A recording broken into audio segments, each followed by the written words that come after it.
Hello again. So I have strep, so hopefully you can hear me.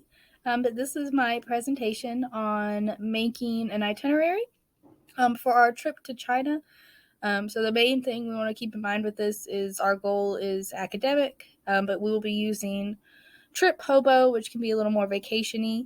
But we'll also be using Microsoft Word so that we can kind of edit it to get down to our main goals. All right.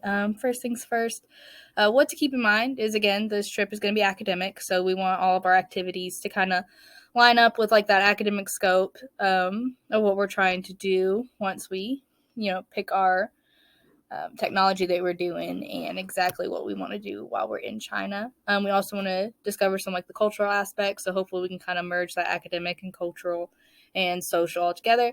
The cool thing about Trip Hobo is it does calculate cost and time for you. Of course, once we edit things in, we'll have to calculate a little bit of that itself, but it does a lot of the legwork. So keeping in mind our budget and our time and making sure that that's realistic, so that we have all that kind of lumped together. Then Trip Hobo specifically. So kind of how it works is you get on there, you pick your city or your cities that you want to go to, the scope of time that you want to get there, where you're leaving from, blah, blah, blah, blah, blah. And it's going to put together what it thinks would be the best schedule for you. And it's going to pick places to travel, hotels, and activities to do. But again, the activities are more vacation oriented, so you're going to have to switch those out.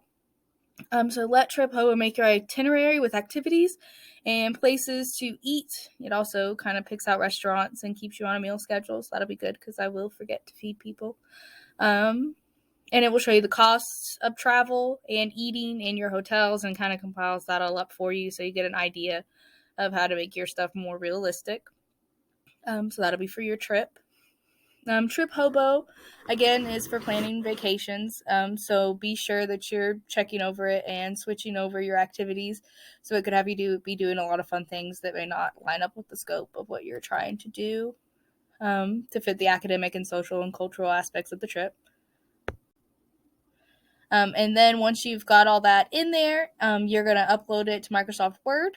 You're going to want to upload your itinerary there so that you can edit it and kind of go in and change things and change up your numbers and make sure you're getting an accurate count. And this is where you could kind of double check and make sure that like your activities aren't too vacation oriented, that you got enough academic stuff going in there, that you've got like the right meal plans and everything kind of lines up with your travel. You might even want to switch out your travel to take more fancier cultural social travels and get that element of your stuff in there. That's it.